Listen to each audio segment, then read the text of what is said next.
everyone, welcome to your Goodwill tax videos. We are talking about standard versus itemized deductions in this video, and you're going to find this information in your 4012 section F as in Frank.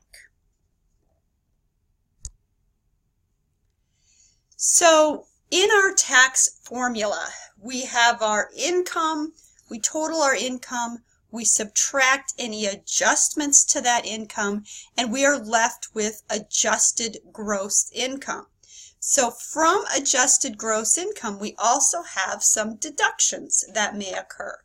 So the way they could occur, the way they will occur, is in the form of a standard deduction or an itemized deduction. So taxpayers have a choice between taking the standard deduction or the itemized deductions. The standard deduction is going to be based on the taxpayer's filing status. So whatever they have indicated on their tax form is their filing status. The standard deduction will be an amount that corresponds with the filing status. Not all taxpayers are eligible to take the standard deduction. For the most part, taxpayers have a choice. There are certain people, however, who would not be eligible for the standard deduction. And on page F1 of your 4012, there is a list of those people that are not eligible to take the standard deduction. The list is small, and you will encounter very few, if any, people who will not be able to take the standard deduction. So I said the amount is going to correspond with the filing status. So let's look at those amounts and how they do match up. So we've got single or married filing separately. Those individuals who claimed that filing status will receive a standard deduction of $12,000. If they are married filing joint or a qualifying widow or widower with a dependent child, the filing status will give rise to a standard deduction of $24,000. Now, if our taxpayers head of household, they are going to get $18,000 as a standard deduction.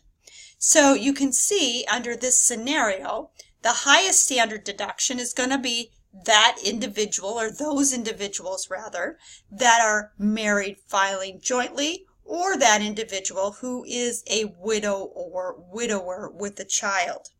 The head of house filing status is going to be the next best amount for the standard deduction, $18,000.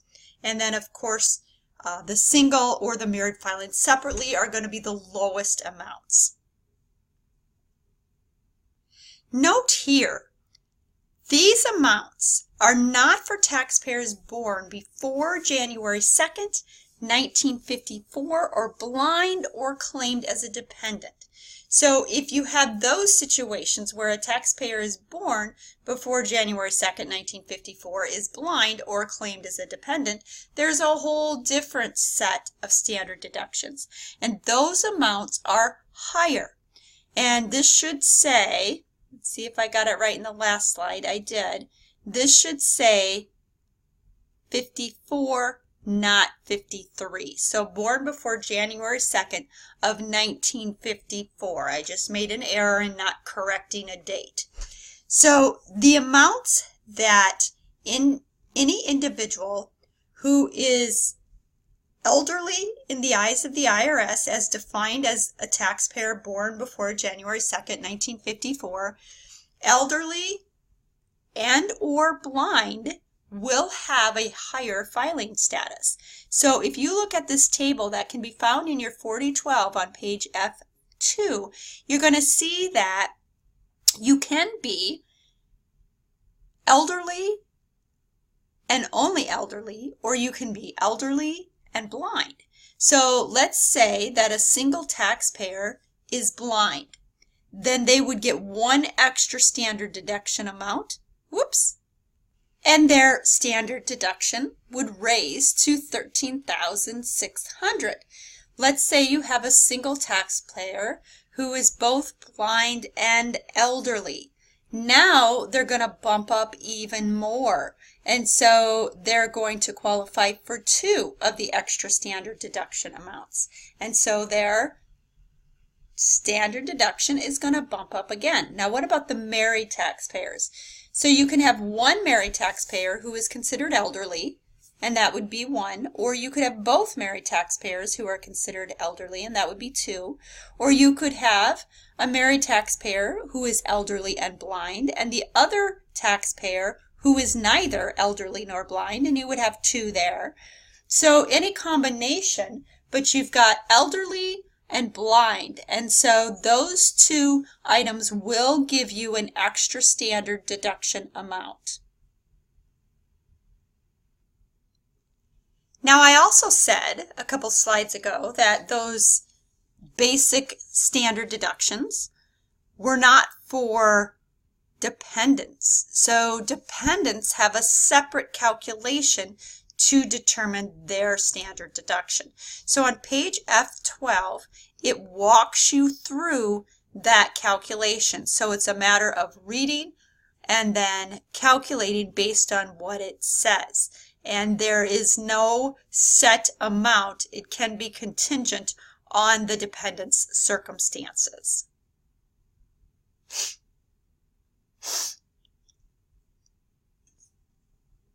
So that's the standard deduction. Now, in the very beginning of this presentation, I noted that a taxpayer could choose the standard deduction or an itemized deduction. So why would somebody choose to itemize their deductions instead of simply taking the standard deduction? Well, if your itemized deductions, and we'll talk about the things that we get to include as itemized deductions, if those itemized deductions exceed the standard deduction, then you would choose as a taxpayer to itemize. Now, be advised that the standard deductions for 2018 jumped significantly. So they have doubled essentially. And so our itemized deductions, it's going to be very hard for a taxpayer to exceed the standard amount. But here's what is in the itemized deductions. Taxpayers can take medical and dental expenses. Those are subject to a 7.5% floor. And what is that floor based on? It's based on AGI, adjusted gross income. So essentially what we're saying there is a taxpayer has to exceed 7.5% of their adjusted gross income in medical and dental expenses before it even starts to count. So that's fairly significant. And that amount, 7.5%, that will change next year. That's only good for this year. Taxes the taxpayer paid, that'll be included as an itemized deductions. You pay taxes on your homes that you live in. And so you've got somebody who owns their own home, the taxes they pay would be a deduction. Interest you pay. Again, if you own your own home and you pay interest, then you will be able to include that as an itemized deduction. The gifts that you give to charity are included in itemized deductions. We used to have the capability of including job expenses, but those have gone away this year. Those are no longer there. And then we do have some other miscellaneous deductions that there's not a lot of those. There's just a few, and they don't apply to many people. But that's itemized deductions. Those deductions appear on the Schedule A, which is right here. And you can see that the Schedule A is divided out into different areas that correspond with all of the sections I listed on the prior slide.